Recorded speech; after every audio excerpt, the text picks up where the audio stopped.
Hello, we are Wildcat 2.0, and we are covering the student debt crisis in America.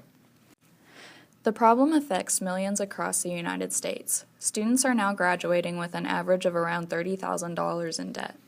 Blake Ellis wrote an article for CNN Money in which he explains that the average debt load for the class of 2012 was $29,400. But according to a report by the Institute for College Access and Successes Project on Student Debt, in 2011, the average debt load was $26,600.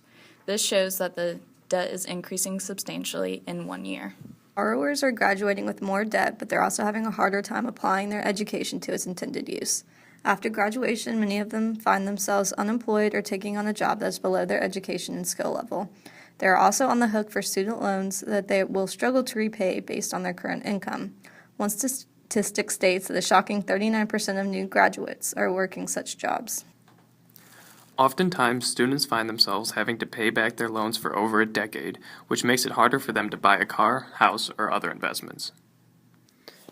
Over the last 20 years, the cost of tuition has risen dramatically. According to Bloomberg.com and expressed in their chart shown on this slide, tuition expenses have risen 1,225% in the 36-year period, compared to a 279% increase in the Consumer Price Index. To explain the chart a little, the CPI is a measure of the average a household spends on everyday items throughout a year. In economics, it is used to show average inflation during a year.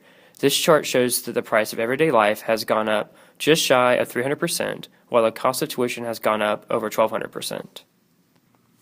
In an interview conducted by the Wall Street Journal, Richard Fry, who is a senior economist with a PhD from the University of Michigan, talks about why the student debt crisis is becoming greater and greater. He says more students are attending for-profit schools, which is a problem because they're more expensive than state schools or community colleges. In addition, he says more students from low-income families are attending college on large amounts of loans and cannot pay them. Subsequently, their families are less able to help if they fall behind on payments. In Vance's article from the National Review, he writes, "When you grow up at the bottom, or even in the middle, advanced education is the holy grail. Parents mortgage their homes and children donate their plasma, seriously, to pay for it." Obviously, students hold the largest stake in the issue. They're ultimately the ones who take out the loans and in turn have to pay them off. A lot of times, students have a hard time receiving representation on issues that they feel strongly about. Long past are the days of the University of Kentucky's Socially Concerned Students Group, where they held marches and painted buildings to show disdain for situations. Denhart writes in his article entitled, "How the $1.2 trillion college debt crisis is crippling students, parents, and the economy," the following. This pushes student loan debts to dizzying new heights, as they now account for the second highest form of consumer debt behind mortgages. Oftentimes, parents feel as though they are obligated to pay for their students' post-secondary education. Parents have also worked hard to afford a home, a car, and to pay off their own debts, sometimes including their own student debts. Why should they also be stuck with such a huge burden? Do they not also have the right to enjoy their successes without being bogged down by their children's eventual financial burdens? Parents always want what's best for their children, but is sending them to a college with astronomical tuition prices and an epidemic for student loans the best choice? With the federal debt at $18 trillion, student loan debts measure at 6% of the overall national debt. This is no small figure, and the national debt carries many consequences, including slowing economic growth, translating into fewer jobs being created, and rising interest rates. Furthermore, the government has the most power in bringing about a change in the system.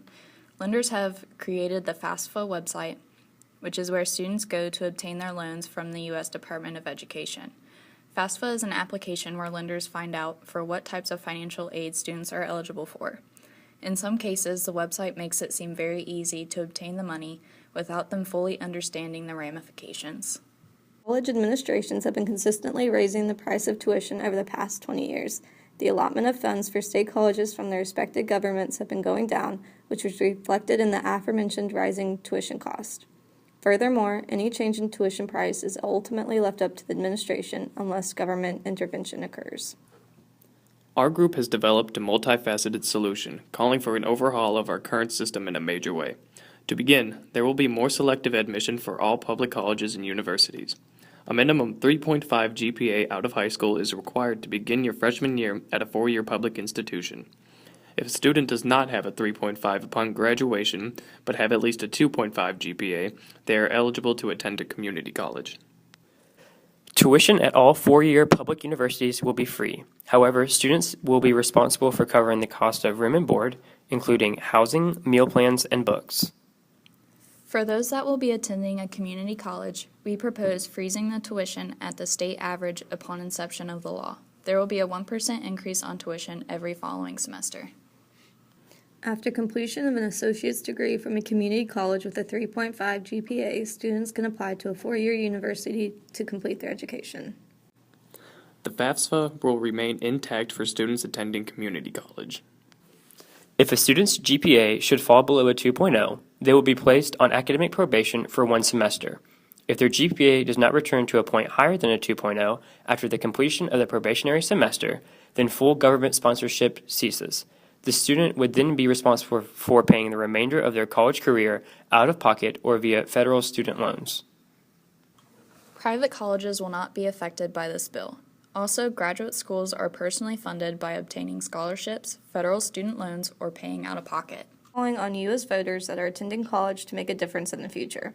Contact your state representative and let them know that you support a change in our current education system. Together, we can make a better America.